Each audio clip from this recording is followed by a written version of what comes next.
जी सबसे पूछ रहे हैं कि कौन जा सकता है। सबने अपना अपना पराक्रम दिखाया, लेकिन किसी के मुख से ये नहीं निकला कि मैं 100 योजन तक चला जाऊंगा।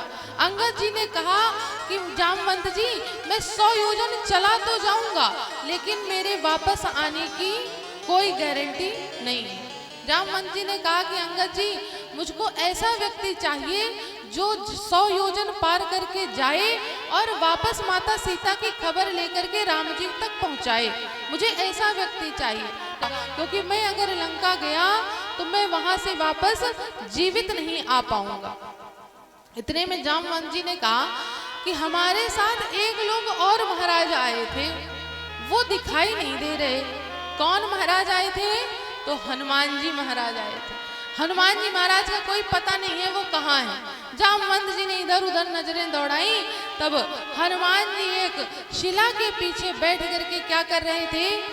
राम सिया राम जय जय राम, राम सिया राम जय जय राम, राम सिया राम जय जय राम, राम सिया राम जय जय राम, राम सिया राम जय जय राम, राम सिया राम जय जय राम, राम सिया राम जय जय राम, राम सिया राम जय जय राम।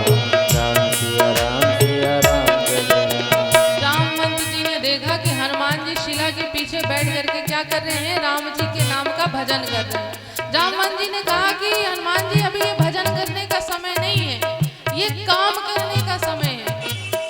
हो कहीं रीछपति सुन हनुमाना, कहीं रीछपति सुन हनुमाना, काचुप साधि रहो बलवाना, काचुप साधि रहो बलवाना, पवन तनय बल पवन समाना, पवन तनय बल पवन समाना, बुद्धि विवेक विज्ञान निधाना, बुद्धि विवेक विज्ञान निधाना, कवन सुकाज कठिन जग माही, कवन सुकाज कठिन जग माही, जो नहीं हो हितात तुम पाही, जो नहीं हो हितात तुम पाए।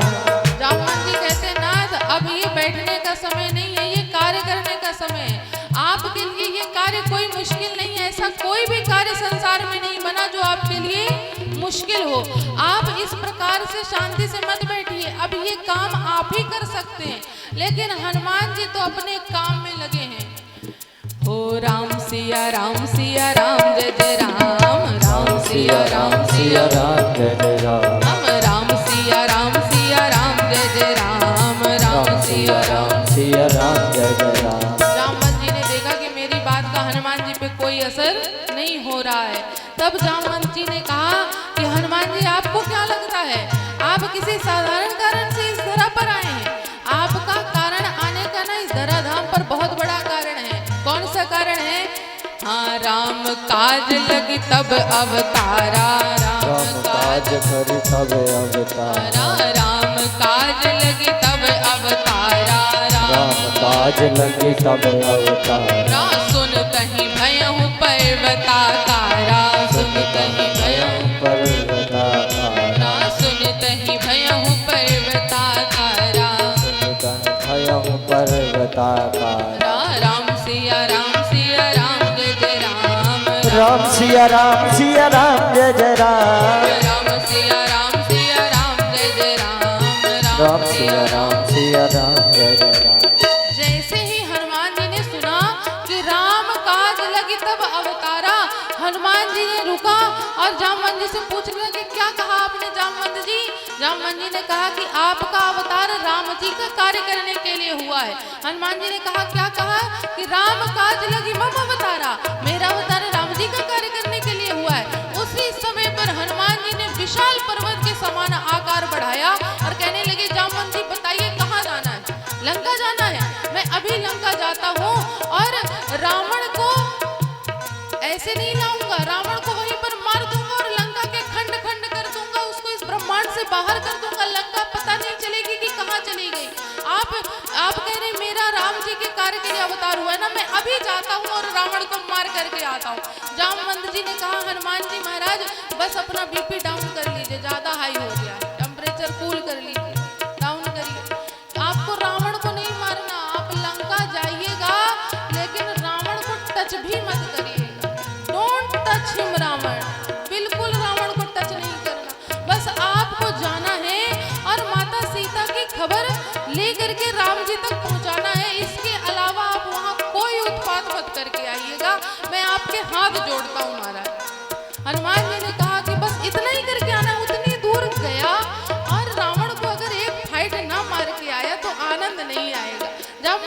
कहा वो काम आप राम जी पे छोड़ दीजिए, वो राम जी का काम है, आप तो बस माता की खबर लेकर के आइएगा। हनुमान जी को जामवंत जी की बात अच्छी लगी। हो जामवंत के वचन सुहाए, जामवंत के वचन सुहाए, सुनि हनुमंत हृदय अति भाए, सुनि हनुमंत हृदय अति भाए। तब लगी मोहि पर क्यों तुम भाई, तब लगी मोहि पर क्यों तुम भाई। सही दुख कंद मूल फल खाई, सही दुख कंद मूल फल खाए। हनुमान जी को जामवंत जी की बात अच्छी लगी कि ठीक है जामवंत जी आप कह रहे हैं तो मैं जैसा आप कहेंगे वैसा मैं करने के लिए तैयार हूँ। इसीलिए कहते हैं कि हर ग्रुप में एक बुजुर्ग का होना बड़ा जरूरी होता है, क्योंकि देखिए जो युवा पीढ़ी होती है ना उसके अंदर थोड़ा ज्यादा जोश रहता है हर काम जल्दी करने का, जल्दी करो बस जल्दी करके खत्म हो, चाहे वह काम बने या बिगड़े उससे मतलब नहीं होता। इसीलिए हर ग्रुप में एक बुजुर्ग का होना बड़ा जरूरी है। उस पूरे ग्रुप में सबसे बड़े जामवंत जी थे, वयोवृद्ध थे, इसलिए उनकी बात हनुमान जी को अच्छी लगी। उन्होंने कहा ठीक है जामवंत जी आप जैसा कह रहे हैं मैं वैसा करने के लिए तैयार हूँ, मैं जाऊंगा और माता सीता की खबर लेकर के रघुनाथ जी तक पहुंचा दूंगा। लेकिन जब तक मैं आऊँ ना तब तक आप लोग यहाँ से जाइएगा मत, थोड़ा कष्ट होगा यहाँ पर रहने में, लेकिन जब तक मैं आऊँ ना आप लोग जाइएगा मत। जब मैं वापस आ जाऊंगा तो हम लोग साथ में जाएंगे और भगवान को ये खबर पहुंचा करके आएंगे। जामवंत जी ने कहा ठीक है हनुमान जी अब आप जाइए। और यहाँ पर हनुमान जी ने सभी को प्रणाम किया और आगे बढ़े। हाँ से कही नाई सबिन कहा माथा, से कही नाई सबिन कह माथा। चले हर्षि धरि रघुनाथा, चले हर्षि धरि रघुनाथा। सिंधु तीर एक भूधर सुंदर, सिंधु तीर एक भूधर सुंदर। कौतुक कूद चढ़े उता ऊपर, कौतुक कूद चले ताहे ऊपर। बार बार रघुवीर संहारी, बार बार रघुवीर संहारी। तर क्यों पवन तनय बल भारी, तर कहूँ पवन तनय बल भारी। जहि गिरि चरण दे हनुमंता, जहाँ गिरि चरण दे हनुमंता। चले उसगा पाताल तुरंता, पाताल तुरंता। जिमिया मोघ रघुपति कर बाना, रघुपति कर बाना। ताहि भांति चले हनुमाना। ताहि भांति चले हनुमाना। अब हनुमान जी ने सभी को प्रणाम किया और चल दिए कहाँ, लंका की ओर। उन्होंने एक बड़ी सी चट्टान पर खड़े हुए और छलांग लगाने के लिए उठे।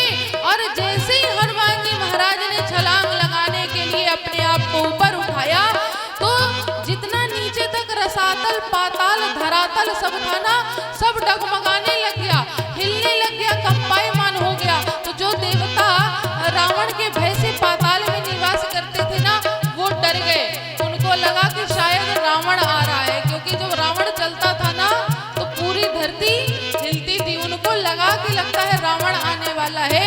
तो उन्होंने एक देवता को भेजा कि जा करके देखो कि किसके निकलने से ये धरती कंपायमान हो रही है, पाताल तक उसकी आवाज आ रही है कंपायमान की। तब एक देवता गए और जा करके देखा तो पता चला कि ये और कोई नहीं हनुमंत लाल सरकार है। देवताओं के मन में संशय आया कि क्या पता हनुमान जी ये कार्य पूरा कर पाए या ना कर पाए। तो उन्होंने यहाँ पर एक माता को परीक्षा लेने के लिए भेजा। किसको? हाँ सुरसा नाम अहिन के माता, सुरसा नाम अहिन के माता। पठियऊ आई कही तेहि बाता, आई कही तेहि बाता। कमन्यऊ जतन दे नहीं जाना, जतन दे नहीं जाना। रस सिन मोहि कहूँ हनुमाना, सुरसा नाम अहिन की माता। सुरसा नाम की एक माता आई और हनुमान जी को रोक लिया, कहने लगे आप आगे नहीं जा ये भगवान ने, ब्रह्मा जी ने वरदान दिया, इस मार्ग से जो भी जाएगा वह मेरा भोजन बन करके जाएगा, वह मेरा भोजन है, मैं नहीं जाने दूंगी। हनुमान जी ने बड़ा आग्रह किया, माता मुझको जाने दो, मैं राम जी के कार्य के लिए जा रहा हूँ। सुरसा ने कहा नहीं, मैं नहीं जाने दूंगी, मैं तो आपको अपना भोजन बना कर मानूंगी। हनुमान जी ने बहुत समझाया, जब सुरसा नहीं मानी तो हनुमान जी ने कहा अच्छा ठीक है माता, आप अपना मुख खोलिए। अब सुरसा मुख खोलना प्रारंभ करती है। हाँ, जो जन भरते ही बदन उपसारा, जो जन भरते बदन पसारा, कपितनु कीन दुगुन विस्तारा, कपितनु कीन दुगुन विस्तारा, सो रहा जो जन मुख ते ही थयहूँ, छोरा जो जन मुख ते थयहूँ, तुरत पवन सुत 32 भयहूँ, तुरत पवन सुत 32 भयहूँ, जस जस सुरसा बदन बढ़ावा, जस जस सुरसा बदन बढ़ावा, तासु दुगुन कपि रूप दिखावा, तासु दुगुन कपि रूप दिखावा, सत जो जन तेहि आनन कीन्हा, सत जो जन तेहि आनन कीन्हा, अति लघु रूप पवन सुत लीन्हा। अति लघु रूप पवन सुत लीन्हा। अब सुरसा ने मुख खोलना प्रारंभ किया। पहले सुरसा ने जोजन भर का मुख खोला। एक जोजन का मतलब कितना हुआ? एक जोजन मतलब कितने किलोमीटर? आप लोग तो ये वाली बनती होगी जोजन, और ये हम लोगों से ना बने तो चलिए ठीक है, अच्छी बात है, हम लोग को नहीं पढ़ाया गया, लेकिन आप लोगों को तो पता होगा एक जोजन में कितने किलोमीटर? 12 किलोमीटर। अब सुरसा ने 12 किलोमीटर का मुख खोला तो हनुमान जी ने तुरंत उसका दुगना अपना आकार बढ़ा लिया। अब सुरसा ने 12 किलोमीटर का खोला तो हनुमान जी महाराज ने 24 किलोमीटर का अपना शरीर बना लिया। अब जब दुगना सुरसा ने खोला तो हनुमान जी ने 4 गुना अपना शरीर बढ़ा लिया। इस प्रकार करते करते 16 योजन का सुरसा ने मुख खोला तो तुरंत हनुमान जी महाराज 32 योजन के हो गए। जब 32 योजन के हुए तो सुरसा अभी भी नहीं मान रही है और अपना मुख बढ़ाई जा रही है। तो हनुमान जी ने सोचा कि ये तो अपना मुख बढ़ाती जाएगी, मैं कब तक अपना मुख डबल आकार अपना बढ़ाता जाऊंगा। इस प्रकार तो मैं आधा माता सीता के पास होऊंगा, आधा राम जी के पास होऊंगा। अंततः हनुमान जी ने एक युक्ति निकाली। जैसे ही सुरसा ने अपना विशाल मुख खोला, हनुमान जी तुरंत छोटा सा रूप धारण किए, अति लघु रूप पवन सुत लीना, छोटा सा रूप धारण किया और सुरसा के शरीर में प्रवेश कर गए। और सुरसा के शरीर में प्रवेश किया, कम से कम हनुमान जी महाराज आधे घंटे सुरसा के पेट में निवास किए। सुरसा का ना सारा चेकअप करके हनुमान जी महाराज निकले। लीवर, किडनी, हार्ट, सारी चीजें सब देखा कि हाँ सब कुछ इसका ठीक है। लीवर तो बड़ा अच्छा काम कर रहा है, अगर ये मुझको पा जाती ना तो पा करके डकार भी ना लेती, इतना अच्छा इसका लीवर कार्य कर रहा है। इसलिए हनुमान जी महाराज आधे घंटे तक सुरसा के सारे शरीर का चेकअप किया और सामने आ गए। जब तक में सुरसा ने अपना मुख बंद किया और हनुमान जी महाराज सामने निकल करके आगे कहने लगे, माता अब मैंने आपका कथन मान लिया, मैं आपके शरीर में प्रवेश कर गया और अब मैं आगे जाना चाहता हूँ। तब सुरसा ने कहा कि हनुमान जी मैं तो आपकी परीक्षा लेने के लिए आई थी, मुझको देवताओं ने भेजा था आपके बल और बुद्धि की परीक्षा लेने के लिए। तो हनुमान जी महाराज ने कहा कि माता मैं पास हुआ कि फेल हुआ? सुरसा ने कहा कि आप 101% पास हो गए। आपने अपना विशाल रूप दिखा करके अपने बल का परीक्षण दिया और छोटा सा रूप धारण करके आपने अपनी बुद्धि का परीक्षण दिया। आप हनुमान जी अब आप जाइए और राम जी का कार्य सकुशल पूर्ण करके आइए। हनुमान जी सुरसा जी से आदेश लेकर के अब आगे बढ़ते हैं। आगे अब उनको मार्ग में जैसे ही लंका की नगर सीमा पर आए तो कौन मिला? एक लंकनी नाम की राक्षसी मिली। तो लंका में प्रवेश करने के पहले हनुमान जी ने ना बहुत छोटा सा रूप धारण किया। कैसा रूप? हाँ, मस्तक समान रूप कपिधरहि, मस्तक समान रूप कपिधरहि, लंका चले सुमिर नरहरि, लंका चले सुमिर नरहरि, नाम लंकनी एक निश्चरी, नाम लंकनी एक निश्चरी, सो कह चल सी मोहिनेंदरी, कह चल सी मोहिनेंदरी,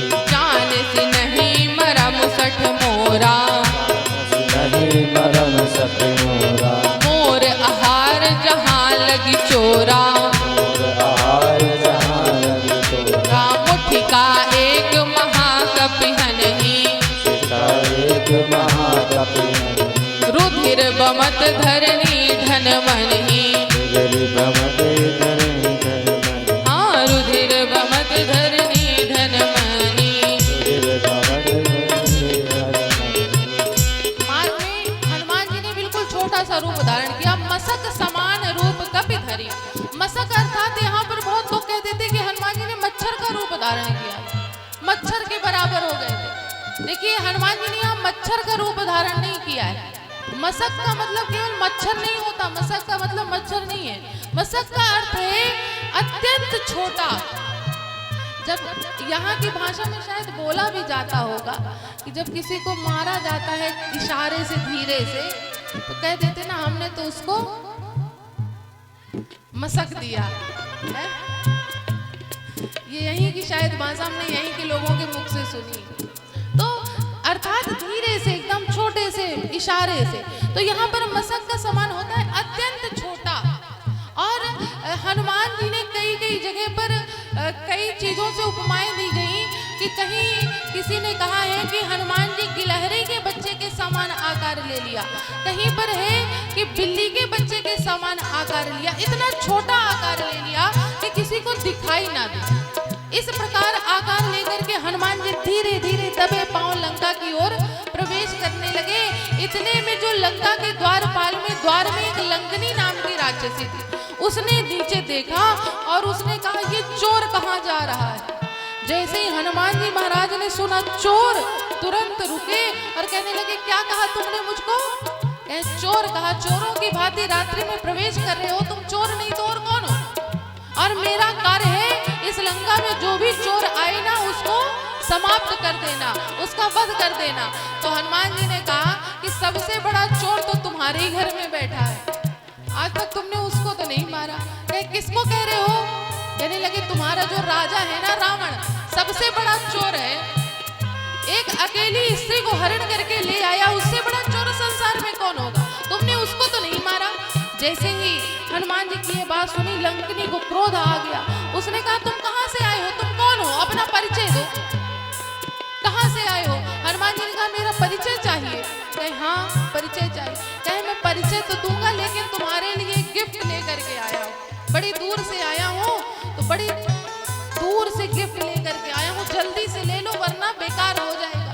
कहे क्या लेके आए हो? कहने लगे आम। आम जानती हो? आम। कहे ये कैसा होता है? कहे मैं बताता हूँ ना कैसा होता है, नीचे आओ। जैसे ही लंकनी नीचे आई, हनुमान जी महाराज ने पीछे से अपनी मुष्टिका तैयार करी। जैसे लंकनी नीचे आई उसी समय हनुमान जी महाराज ने एक मुष्टिका का प्रहार किया। जय श्री राम। जैसे ही मुष्टिका प्रहार हुआ, लंकनी धनंगती हुई आगे बढ़ गई, ऐसे नहीं गिरी, यहाँ से लेकर के वो आगे चबूतरे तक गई धनंगती हुई। कहने लगे हनुमान जी महाराज और चाहिए? ये हापुस आम था, आप बताओ और दशहरी आम खिलाऊं? कहे पहले बता देते महाराज तो मैं इतना क्यों कष्ट करती। जैसे ही लंकनी को यह असहनीय मुष्टिका प्रहार हुआ, लंकनी समझ गई कि अब रावण का काल नजदीक आ गया है। क्योंकि जब ब्रह्मा जी रावण को वरदान देकर के निकले, तब लंकनी से कहा था कि लंकनी जब तुमको एक वानर असहनीय मुष्टिका का प्रहार कर दे तो समझ जाना कि अब रावण का काल समीप आ गया।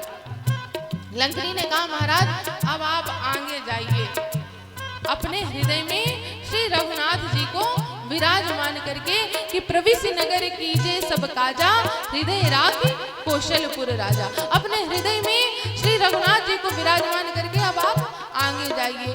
आगे बढ़े हनुमान जी, सभी जगह पर माता सीता को खोजने लगे।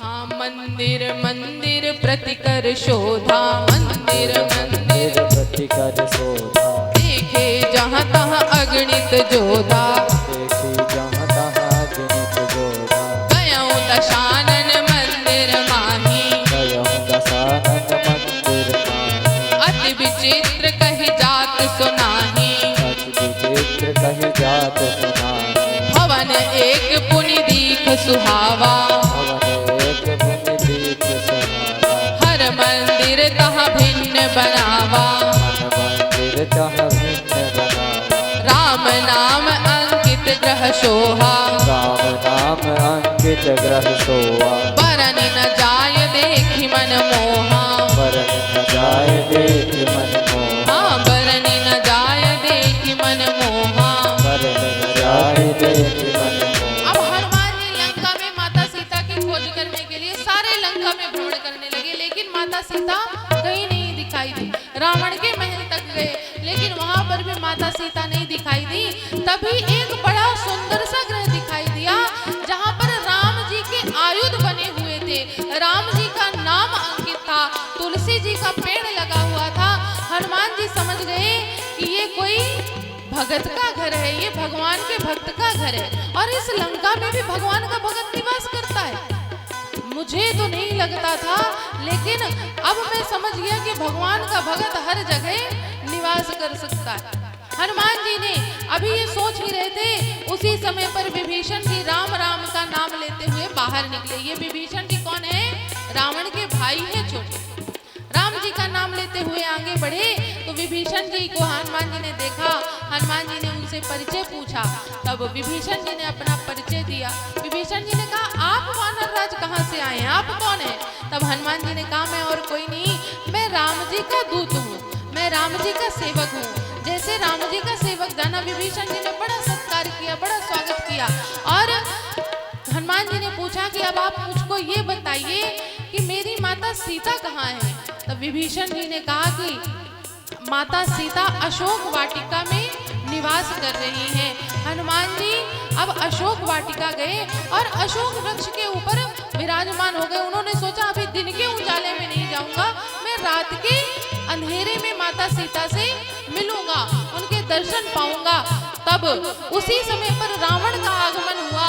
रावण ने नाना प्रकार से माता सीता को डराया और 1 माह का समय दिया कि अगर 1 माह के बाद तुमने मेरी अनुचरी स्वीकार नहीं करी तो मैं तुम्हारा वध कर दूंगा। माता सीता बड़ी आज व्याकुल है, बड़ी आधीर है। वो त्रिजटा जी से कहती है कि माता आज आप मुझे अग्नि प्रदान कर दीजिए और मैं अब अपने जीवन को समाप्त करना चाहती हूँ।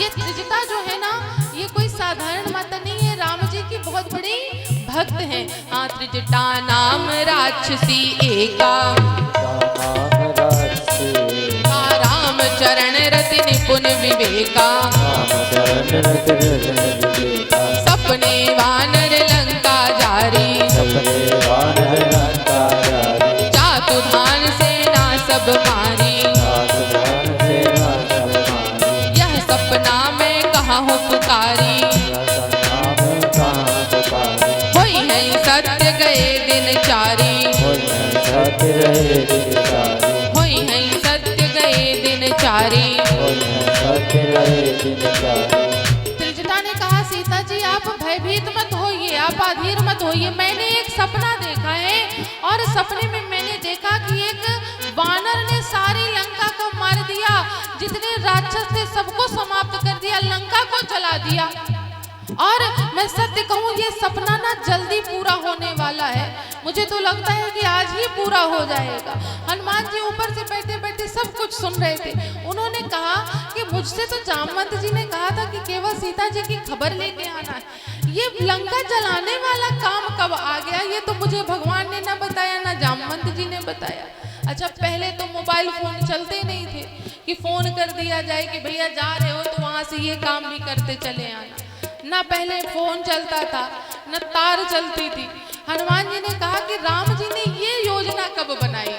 तब उनको लगा अच्छा राम जी ने ये योजना बनाई, मुझको बताना भूल गए, इसलिए त्रिजटा के माध्यम से मुझ तक पहुंचा रहे हैं। पहले कोई संदेश पहुंचाना होता तो सपनों के माध्यम से पहुंचा दिया जाता था उसी में। तो लगता है राम जी ये संदेश त्रिजटा माता के माध्यम से पहुंचा रहे हैं कि आते आते लंका को जला के आना है। हनुमान जी ने कहा ठीक है प्रभु, मैं करके आऊंगा आपका कार्य। अब त्रिजटा ने जैसे ये बोला और कहा कि आप व्याकुल मत होइए, आधीर मत होइए, अब लंका का ये समय, रावण का समय ज्यादा दिन का नहीं रहा। ये कह के त्रिजटा राक्षसियों को लेकर के चली गई और रात्रि हुई। तब हनुमान जी ने उचित समय जाना और माता सीता के सम्मुख आए। माता सीता को अपना परिचय दिया कि राम दूत में मातु जानकी, सत्य शपथ करुणा निधान की। माता मैं और कोई नहीं, मैं राम जी का दूत हूँ और ये बात मैं बिल्कुल सत्य कहता हूँ। मैं करुणा निधान की सौगंध खा करके कहता हूँ। जैसे ही माता सीता ने सुना करुणा निधान, उनको समझ में आ गया कि ये कोई मायावी नहीं है, ये सत्य में मेरे प्रभु का दास है। क्योंकि ये जो करुणा निधान शब्द है ना, इसका संबोधन केवल माता सीता राम जी को पुकारने के लिए करती थी। जब माता सीता को राम जी को पुकारना होता था तो वो सदैव उनको कहती थी हे करुणा निधान। और ये नाम और किसी ने नहीं, माता पार्वती ने दिया था सीता जी को, जब माता सीता गिरजा पूजन के लिए गई। इसलिए सीता जी जान गई कि करुणा निधान हनुमान ने बोला है, अर्थात ये सत्य में राम जी का ही दूत है। माता सीता को जब ये पता चला, उन्होंने राम जी की कुशलता पूछी और कहा कि क्या नाथ मुझको याद नहीं करते, वो स्वयं क्यों नहीं आए। तब हनुमान जी ने कहा माता, आपको मेरे प्रभु दिन रात चिंतन करते हैं, दिन रात स्मरण करते हैं। उन्होंने मुझे संदेश लेकर के भेजा है और मैं यहाँ से जब जाऊंगा तो स्वयं भगवान आएंगे और रावण को वध करके आपको लेकर के जाएंगे। सीता जी ने कहा कि हनुमान, प्रभु से मेरा ये संदेश कह देना कि अगर 1 माह से ज्यादा समय लगा ना तो अपनी सीता को जीवित नहीं पाएंगे। हनुमान जी ने कहा ठीक है माता, मैं आपका यह संदेश प्रभु तक पहुंचा दूंगा। अगर आपको ज्यादा व्याकुलता हो रही हो माता तो आप कहिए, तो मैं आपको स्वयं लेकर के चलता हूँ। हनुमान जी ने कहा, माता सीता ने सोचा कि इतना छोटा सा वानर जो मेरी गोद में बैठा हुआ है वो मुझको लेकर के जाने की बात कर रहा है। माता सीता मुस्कुराने लग गई। हनुमान जी ने सोचा माता सीता अभी मुझको जान नहीं रही है लगता है। उन्होंने क्या किया, उन्होंने पुनः विशाल स्वरूप धारण किया, समर भयंकर अति बलवीरा। उन्होंने बड़ा विशाल रूप धारण किया, कनक भूधरा कार शरीरा, समर भयंकर अति बलवीरा। कनक भूधराकार अर्थात बहुत बड़ा विशाल शरीर धारण कर लिया। माता सीता ने जैसे देखा, अरे बाप, ये वानर तो बड़ा पराक्रमी है। उन्होंने कहा बस हनुमान, मैं जान गई तुम्हारे पराक्रम को, नीचे आ जाओ, तुम मुझको लेके जा सकते हो। तब यहाँ पर माता सीता ने हनुमान जी को आशीर्वाद दिया है, वरदान दिया है कि हे हनुमान, तुम आज से अजर और अमर होगे, कि अजर अमर गुण निधि सुत हो, करहि सदा रघुनायक शोभु। तुम सदैव रघुनाथ जी की सेवा करना